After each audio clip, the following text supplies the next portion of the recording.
Set out the last game, eh? What was that like? And then obviously take us to now you're eligible to play.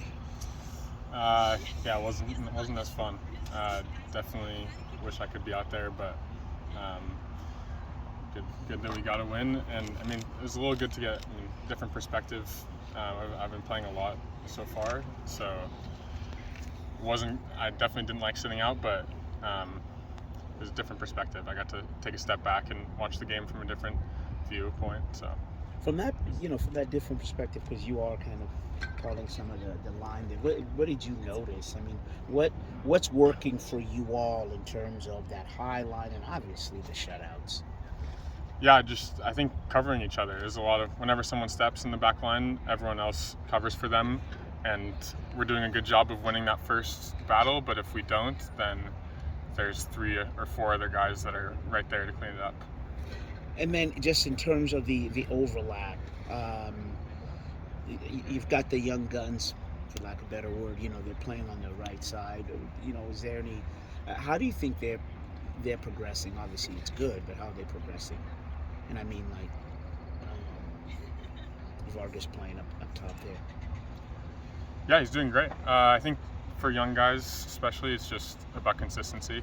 Um, he has all the talent in the world, but can he prove that every game?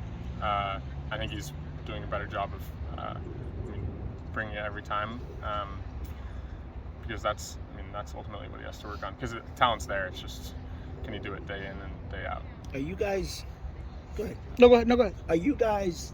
Have you put in the? You play from the back, but it looks like more times now you also have put in kind of the play to where you're kicking it not just downfield, but certain when teams are pressing. Is that now part of your arsenal to get the ball out of the back there? For sure, we got to mix it up because if we only play short, then they're only going to step with everything. So if they're coming, then we just dump it over the top, and then next time they won't be able to do that. They'll be a little more hesitant, and then there might be more spaces to play in between. You're a guy that seized the moment, and you took that starting position from Javier Arriaga. When you sit and you watch a guy like ABC Cissoko playing, does anything go through your mind in terms of like, hey man, I'm the starter. There's healthy competition. How does that go about in your mind? Yeah, that's a good question. I mean, I thought he did a great job. I'm rooting for him to do well, and ultimately, because he did so well, I do feel a little more pressure about my starting spot, but I think it is a good thing because then I have to step my level up even more, and that'll only make me a better player in the end. So. After the game, he talks about, I need more minutes, I need more play time. How do you take that when, a guy, he has a good game and then he also words it out vocally, to the press instead? You guys kind of talk about that, laugh about it. How does that work? I didn't see, but he's a great player, so he does deserve to play in the MLS. But I think it's hard when Yamar and I had a great relationship this year, and a lot of shutouts. So it's tough to break into any lineup. I know that from last year, so it takes a lot of time and patience. Is that a mature thing? Because every player wants to start. So clearly some players saying, hey, I want to see more minutes. I mean, that's not detrimental to the team as much as it is just about, hey, you know what, coach, when you get a chance, this is what I can do. Is that what that's about? Yeah, not at all. Yeah, you're right. I think every player is thinking that all the time. They just want to play and help the team. You as the enforcer, I'm making up names for you all the time, but how much have you are you more calculating now, right, in terms of, like when you have to make that play, the maturity of let me go cover the space as opposed to the foul and things like that. In this year, as you've seen more time, how much have you better at, or how much are you more calculating as opposed to just, taking the guy out?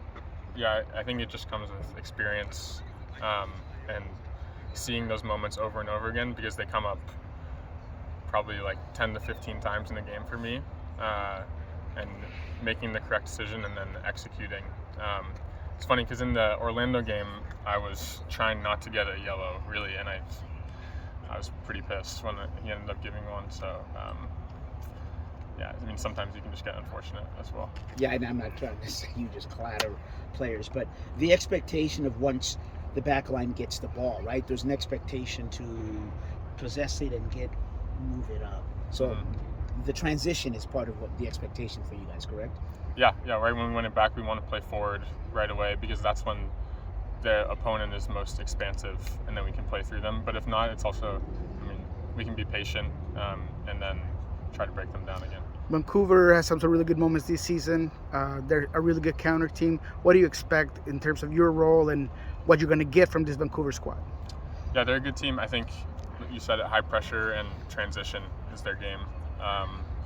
So being able to play through them, and then when we have the ball up in there, and active defending from myself and the other defenders so that they can't transition pretty easy. Robbie Gould seems to be a guy that really has a lot of freedom and moves a lot, around a lot.